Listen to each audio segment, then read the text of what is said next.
Good afternoon to all of you. मैं doctor R.S. Rathore फिर इतिहास के बिखरे हुए पन्नों को लेकर आपके सामने प्रस्तुत हूँ। मैं राजस्थान के प्रमुख राजवंशों की बातचीत आपसे कर रहा था। उसी संदर्भ में मैं सर्वप्रथम शाकंभरी के चौहान, सपातलक्ष के चौहान, सांभर के चौहान वंश की बात कर रहा था। उसी संदर्भ में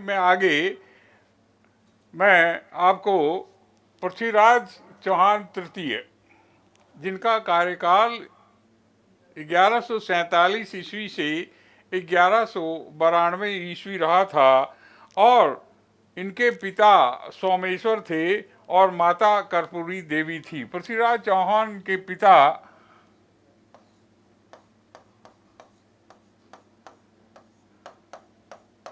सोमेश्वर तथा माता का नाम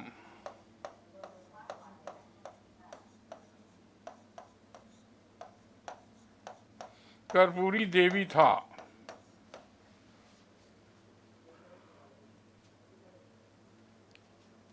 11 वर्ष की अल्प आयु में पृथ्वीराज चौहान तृतीय राज सिंहासन पर विराजमान हुए थे और पृथ्वीराज चौहान राय पिथौरा के नाम से इतिहास में प्रसिद्ध हैं।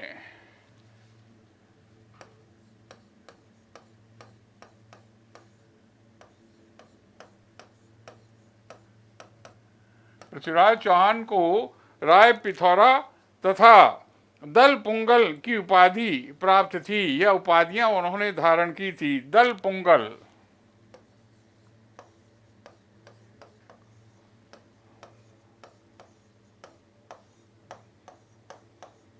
जिसका अभिप्राय विश्व विजेता था।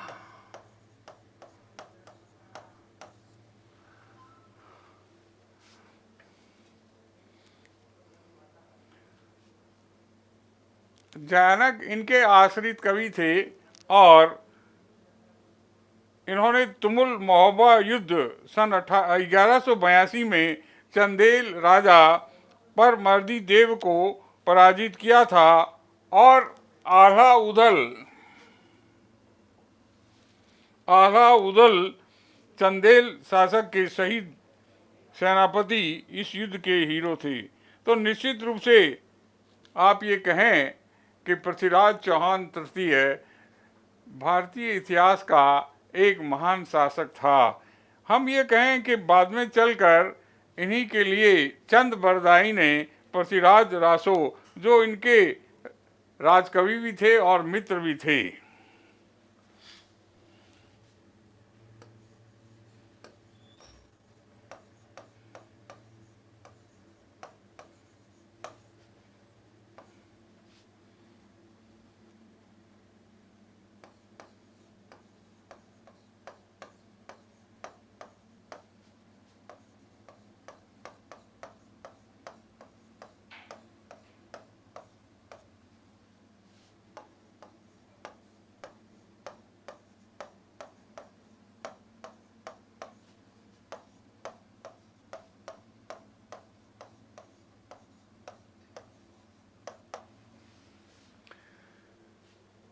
मैंने आपसे साहित्य की बातचीत करते हुए ये कहा था कि रासो ग्रंथ का उद्देश्य निश्चित रूप से उस काल के शासकों के युद्धों का वर्णन करना था और इन युद्धों को वीरतापूर्वक अपनी लेखनी से प्रस्तुत करना था, ताकि इतिहास के पन्नों में उनकी वीरता सदैव के लिए सुरक्षित रह सके और वे दूसरों के लिए प्रेरणा के एक महान उदाहरण भी बन सके। तो निश्चित रूप से चंद बरदाई, जिसे चंद्र बरदाई भी कहा जाता है, किंतु यह पृथ्वीराज चौहान के राजकवि थे और मित्र भी थे, और पृथ्वीराज रासो में उन्होंने अपनी लेखनी का सुंदर उदाहरण प्रस्तुत किया है। पृथ्वीराज रासो पिंगल भाषा में रचित है।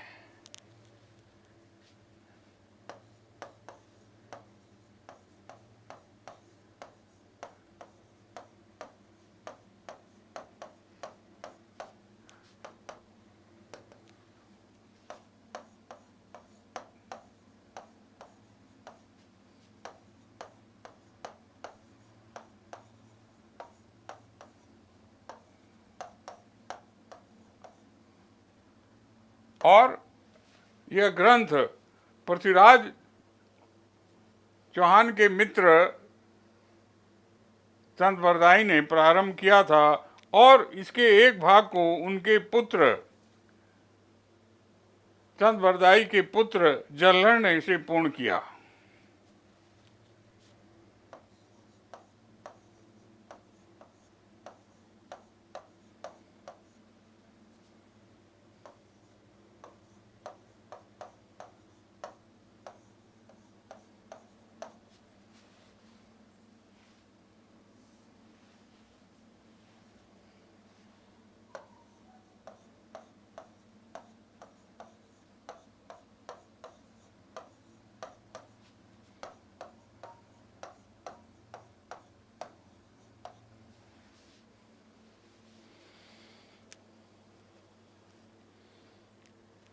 मैं आपसे ये निवेदन करूं कि मोहम्मद गौरी और पृथ्वीराज चौहान तृतीय का तराइन का प्रथम युद्ध हुआ था।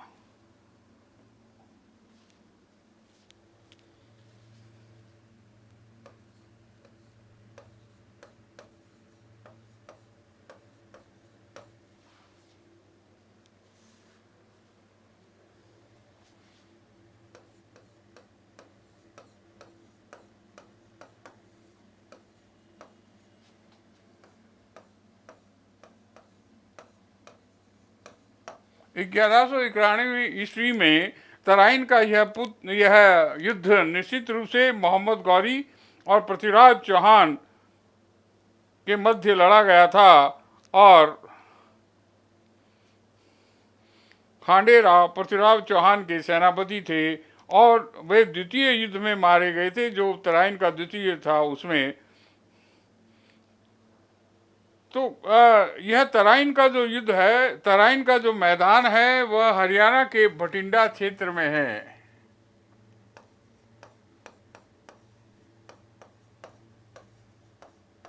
वर्तमान में भटिंडा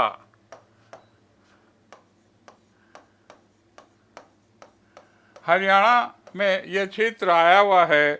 तो निश्चित रूप से मोहम्मद गौरी पृथ्वीराज चौहान के इस युद्ध में निश्चित रूप से पृथ्वीराज चौहान विजयी रहे।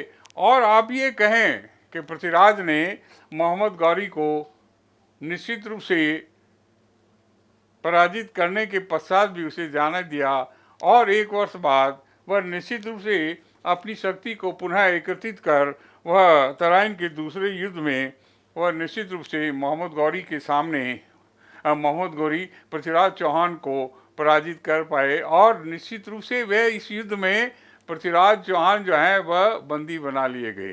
तो इस काल के लिए ऐसा पृथ्वीराज रासों में जो उल्लेखित है कि ये कहा जाता है कि पृथ्वीराज चौहान शब्द वेदी बाण भी चलाते थे और इसीलिए उनके राजकवि और मित्र चंद्रबरदाई ने पृथ्वीराज रासों में यह लिखा है कि अलाउद्दीन खिलजी जो ऊपर एक बहुत ऊंचे स्थान पर बैठकर एक जोर से एक आवाज़ करते हैं और वहीं नीचे बैठे पृथ्वीराज उनकी आँखों पर पट्टी बांधकर उन्हें शब्दवेदी बाण चलाने के लिए कहते हैं।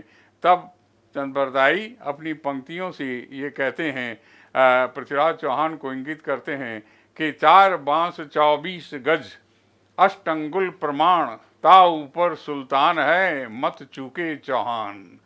जब मैंने आपसे ये कहा कि 1191 के तराइन के प्रथम युद्ध में मोहम्मद गौरी पराजित हुए थे, तो पृथ्वीराज चौहान ने पराजित होने के बाद भी मोहम्मद गौरी को छोड़ दिया था। तो यहाँ एक कहावत बनी, चूके सो चौहान। लेकिन जब हम ये कहें कि तराइन के द्वितीय युद्ध में पृथ्वीराज चौहान स्वयं हार कर बंदी बन गए, तो उस वक्त ये कहावत फिर हमारे सामने आती है कि चंद्रबरदाई ये कहते हैं अपने रासो ग्रंथ में कि 4 बांस 24 गज अष्टंगुल प्रमाण ताऊ ऊपर सुल्तान है मत चूके चौहान। तो निश्चित रूप से सपाद लग सांभर के यह चौहान निश्चित रूप से अपनी वीरता के लिए इतिहास के पन्नों में अमर हैं और अनेक मुस्लिम शासकों ने भी इनके सब इन युद्धों का वर्णन भी अपने अरबी फारसी ग्रंथों में किया है, जिसमें हसन निज़ामी प्रमुख हैं। ताजुल मासिर में उन्होंने ये सब कुछ इस युद्ध का भी वर्णन किया है। अब मैं आपसे ये कहूँ कि इस द्वितीय युद्ध के बाद भी, तराइन के द्वितीय युद्ध जो 1192 में हुआ था, उस युद्ध के बाद 1206 में मोहम्मद गौरी की खोकर जाटों ने हत्या कर दी थी।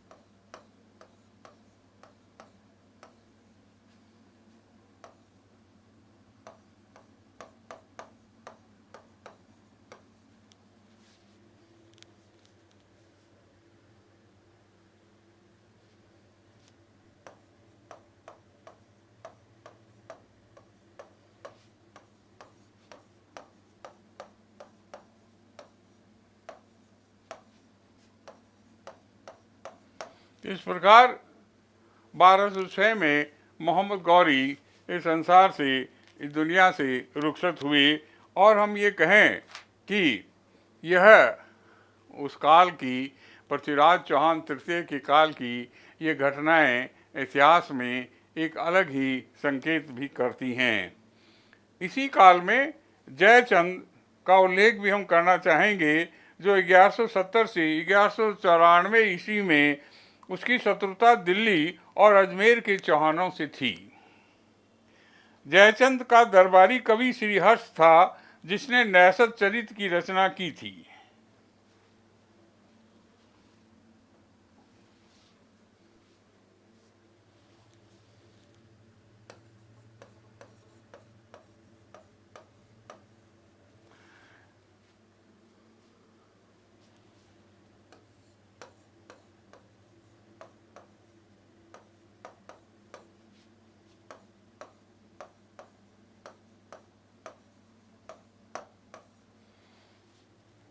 तो जयचंद, जो निश्चित रूप से दिल्ली और अजमेर के चौहानों से अपनी शत्रुता रखता था, और जयचंद का दरबारी कवि श्रीहर्ष था, जिसने नैसत चरित्र की रचना की थी।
तो निश्चित रूप से इतिहास के पन्नों में पृथ्वीराज चौहान और जयचंद का नाम भी एक अलग ही संकेत हमें करता है कि वे किस प्रकार से आपस में शत्रुता रखते थे।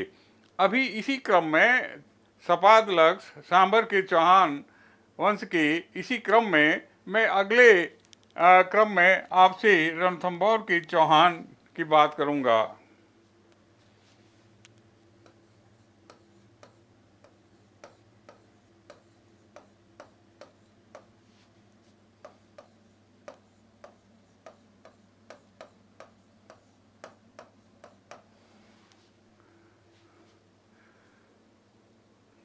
पृथ्वीराज चौहान तृतीय के पुत्र गोविंद ने 1194 ईस्वी में रणथंभौर में चौहान वंश की नींव डाली थी।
तो निश्चित रूप से रणथंभौर जो युद्ध की दृष्टि से, सामरिक दृष्टि से एक बहुत ही महत्वपूर्ण दुर्ग के रूप में जाना जाता है।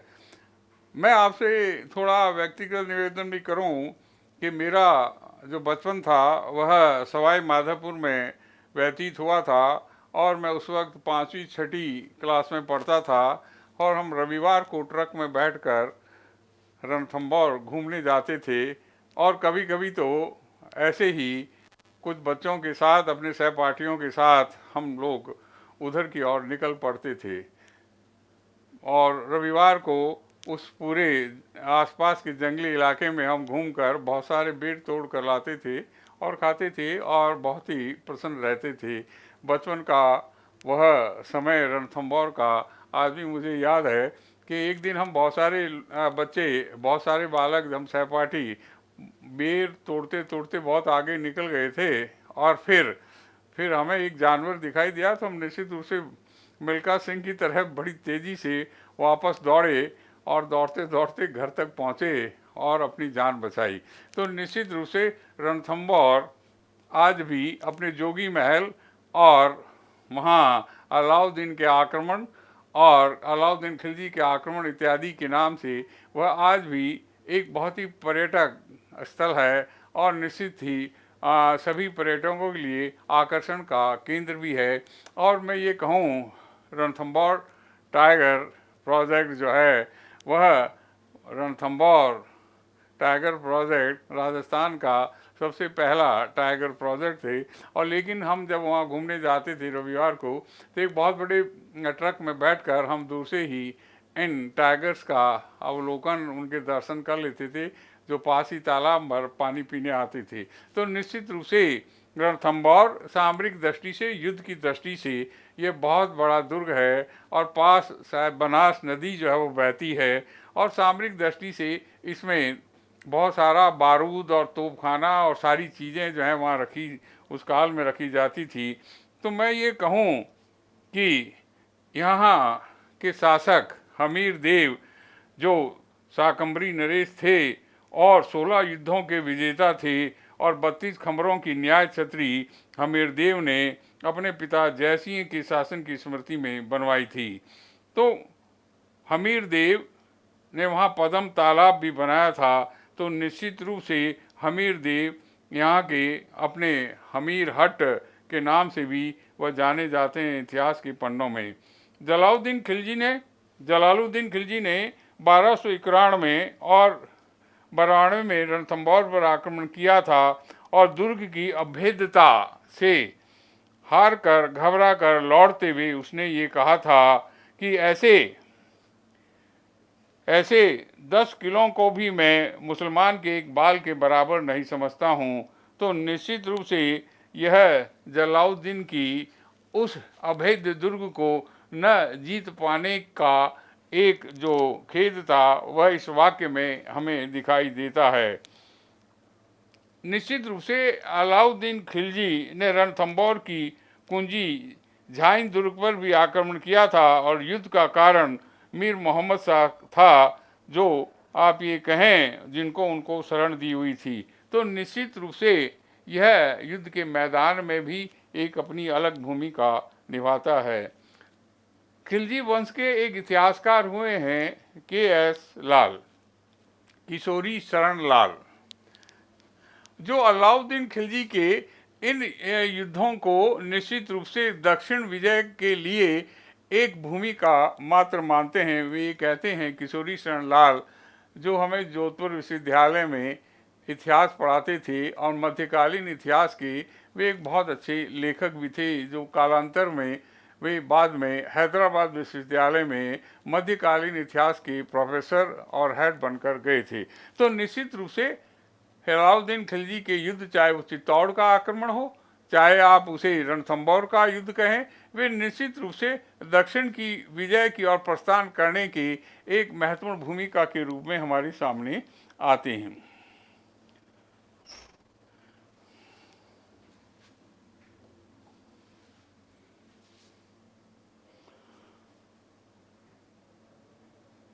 निश्चित रूप से रणथंभौर पर अलाउद्दीन खिलजी का आक्रमण जो आप ये कहें, उन्होंने पूरे इस रणथंभौर पर अपना घेरा 1 वर्ष तक डाले रहा, लेकिन वह उस रणथंभौर के उस युद्ध को अपने विजयश्री की ओर अग्रसर नहीं हो सका था।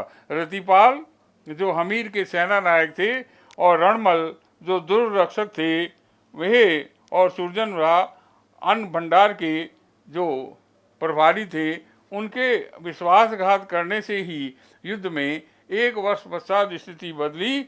और उसके अनुसार आप ये कहें कि 11 जुलाई 1301 को अलाउद्दीन खिलजी ने जब इस युद्ध पर विजित किया तो तिरिया तेल हमीर हट चढ़े न दूजी वार, इससे कहावत भी बड़ी कि जो हमीर थे वो अपने हट के लिए प्रसिद्ध थे।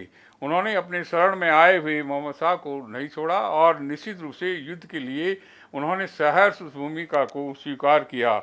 इसलिए कहावत भी बनी, तिरिया स्त्रियां तेल हमीर हट चढ़े न दूजी बार। किसी स्त्री पर विवाह का जो उद्घाटन है वो एक बार ही लगता है, और युद्ध करने के लिए जो युद्ध के प्रिय वीर योद्धा होते हैं वे अपने हट के लिए जाने जाते हैं, वे उस पर अडिग रहते हैं। तो इस प्रकार हम ये कहें कि वहाँ राजस्थान का पहला प्रथम शाखा हुआ रणथंभौर में, जिसे आप ये कहें कि इसमें रानी रंग देवी ने जौहर किया।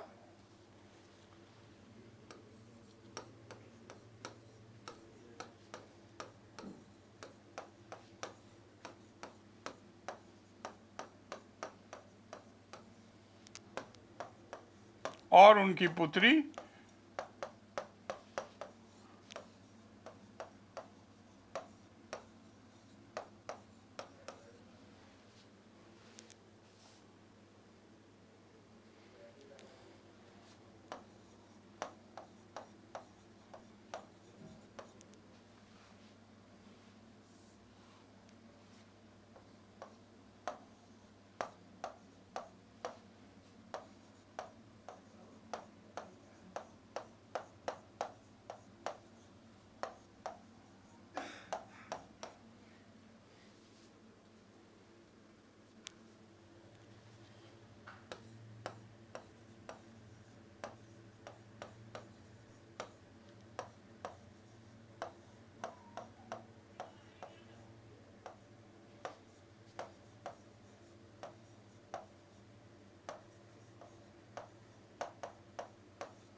और ये राजस्थान का प्रथम शाखा था।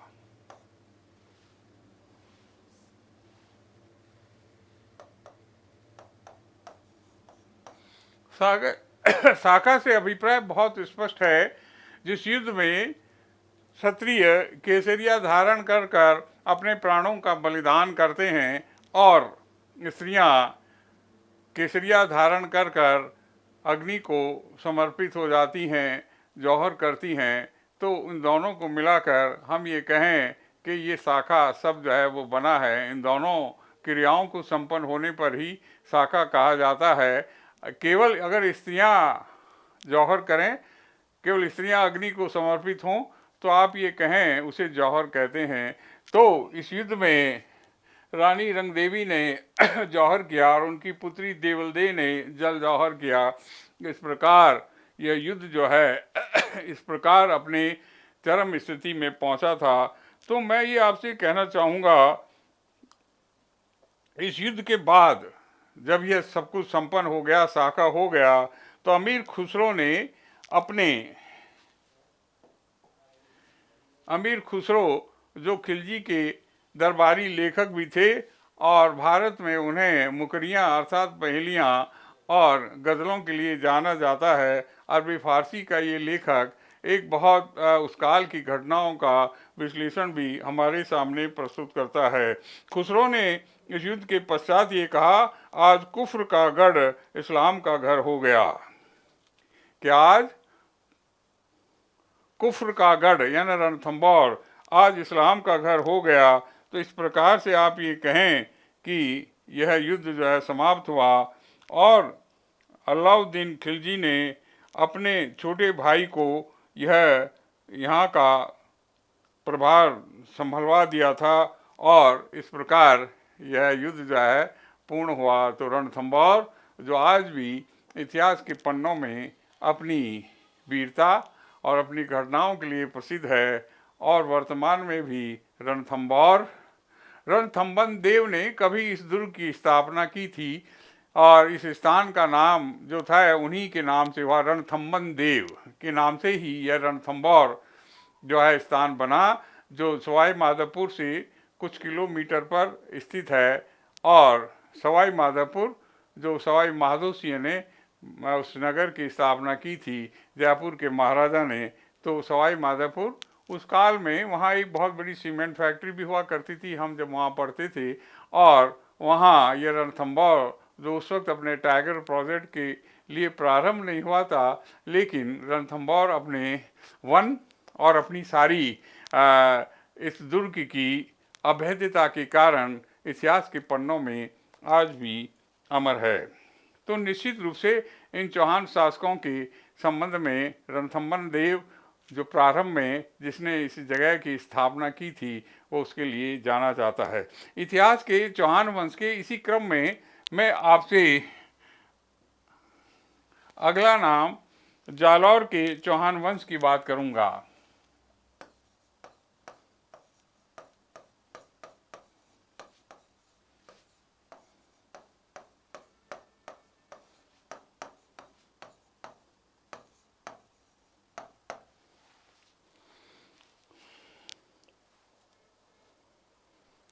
मैं आपसे ये निवेदन करूं कि जालौर का प्राचीन नाम जाबालीपुर था।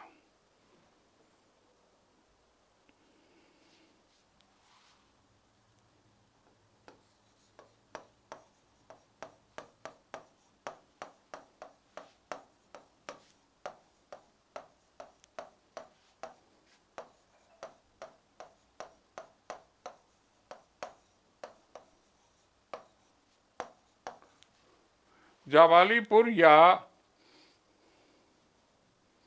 जालहुर था।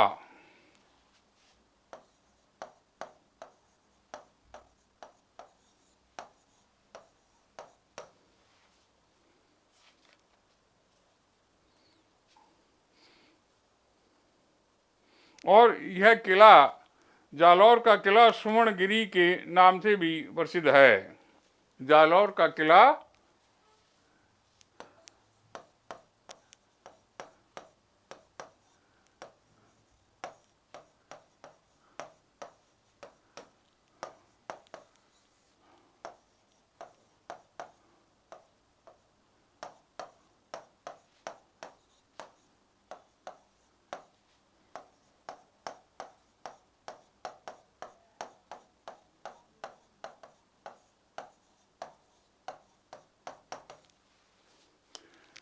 तो जालौर का किला सुवर्णगिरी के नाम से भी जाना जाता है। हाँ सर, कंटिन्यू कर दीजिए आगे।